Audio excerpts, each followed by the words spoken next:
Hello everyone, this is your subject Practical Research 2.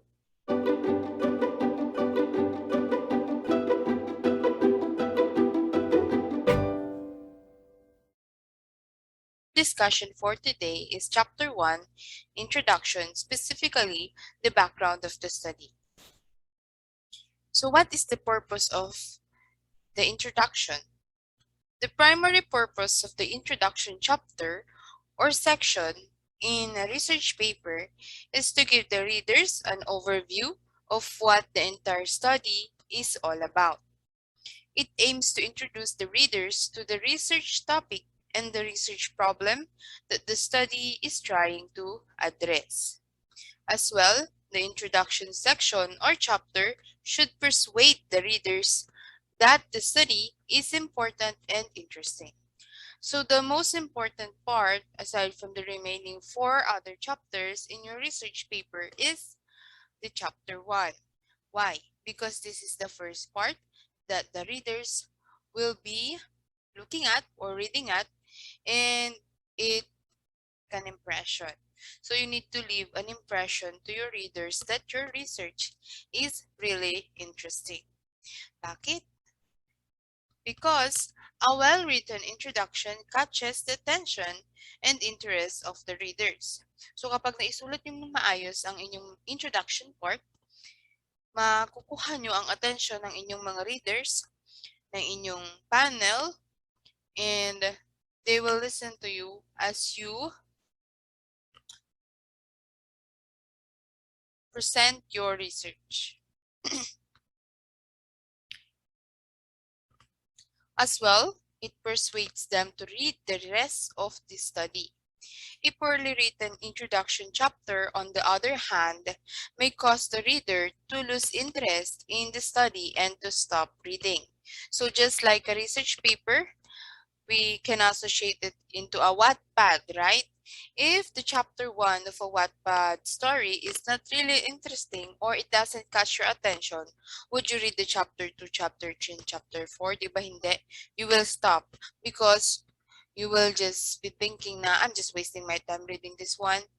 That's why a good introduction chapter is very important because you catches the attention of your reader, you give them idea about your subject, and you will encourage them to read more about your study. So there are 5 different parts of chapter 1. Chapter 1 is the introduction. The first part of the introduction is the background of the study. That is our discussion for today. The next one is the statement of the problem. The third one is the research questions, or sometimes they call it objectives. The significance of the study, and the scope and the limitations. So one by one, we're going to discuss these parts of the introduction. So let's go to the first part of the introduction chapter, which is the background of the study. The primary purpose of the background of the study is to provide the reader with the context and explain the circumstances that lead to the study. It can discuss briefly the specific problem or situation, conflict of idea, gaps in knowledge, literature, or theories that caught your attention as a researcher and compelled you to select your particular research topic. So in the background of the study, the main question that you're going to answer is, why are you studying this particular subject? So sa background of the study, pinapaliwanag mo kung bakit mo napili ang topic na yon. Kung ano yung mga reasons kung bakit yun ang napili mong research topic. It can be a problem or a situation, an idea, gaps in knowledge, nabasa mo, literature, or you are proving a theory. So that's it. So please be reminded that in the background of the study, primarily, you are discussing why are you studying this particular research topic. Pinapaliwanag mo sa inyong mga reader kung bakit yun ang napili mo. The background of the study often begins with a description or overview of a situation or idea of interest to the researcher. This can be a real-world problem or situation that you want to solve or investigate. It can also provide controversy or conflict of ideas that you would like to help resolve. It can also be a theory, research finding, or claim that you would like to investigate or challenge. So here, it says that often the first paragraph of the background of the study is the description or overview of a situation. Let me give you an example. My thesis was about the impact of COVID-19 to the academic libraries of the higher educational institution in this particular city. So in the first paragraph of my background of the study is the COVID-19 because I want to study the impact of COVID-19 to academic libraries.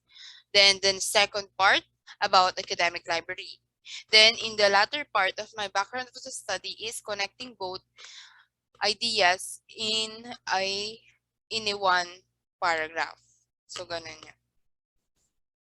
In the background of the study, the select piece of literature are intended to give the reader a preliminary idea of what has been studied and said about the situation or topic so far. This can be followed by a short discussion of what is missing or the gaps in the existing literature that the present study wants to fill in. This may discuss the aspects or issues that other researchers did not cover in their previous study.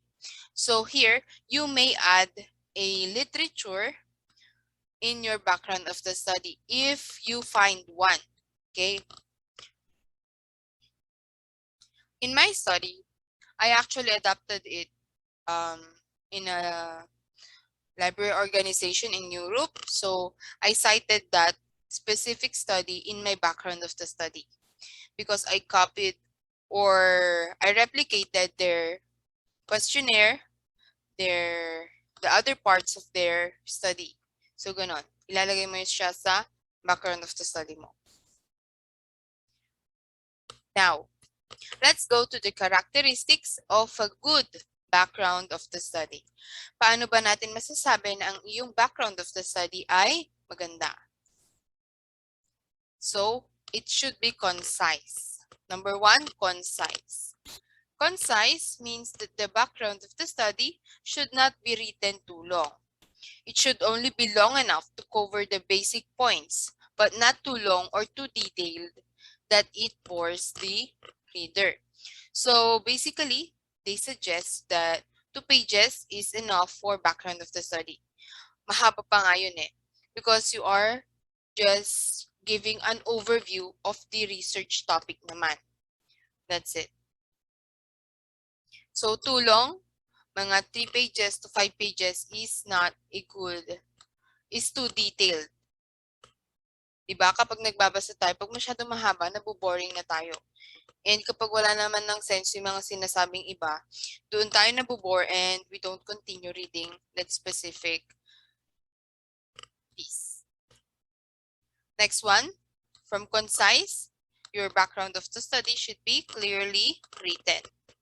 Clearly written means that the background of the study should be written using simple, easy to understand words with the minimum of complicated technical terminologies or jargon. Clarity also requires that discussions in the introduction should avoid long-winded, complicated discussions and go straight to the point whenever possible. So in a research paper, you should state your intention straight ahead. Kung ano gusto mong sabihin, isulat mo ng diretso. We don't use words na it makes the sentence complicated. Jargon, di ba? That's why, aside from concise, dapat specific lang your research or your terminologies. You should clearly write your output. The next one is persuasive. Persuasive means that the background should be written in a way that will convince readers that the study is interesting, important, and worth reading. So how will you do that? You just need to explain it in a simple way about the concept of your study. Diba? Kapag naintindihan naman ng reader mo ang iyong study, doon mo na sila mapapersuade to continue reading your research paper. Or you persuaded them that your research paper is actually really interesting. So this is an example of a background of the study. So in the first part, I discussed COVID. Kailan nagsimula ang COVID? Ano ang mga symptoms? And the next part is, in-explain ko na doon na the Philippines did lockdown on specific establishments, including library and schools, ganon. And because of that, naapektuhan ang library sa services, sa mga estudyante, and many other things, di ba? Madaming naging epekto ang COVID sa mga institutions. So, yun yung naging study ko. So, that's how the transition of topic in your background of the study. So, the first paragraph, magbigay ka ng concept. Second paragraph, another concept. The third paragraph, you connect those concepts together. Doon na yung, so naisip ko ganito. Mga ganun na sa baba. Okay? I hope you learned something today. Thank you very much and goodbye.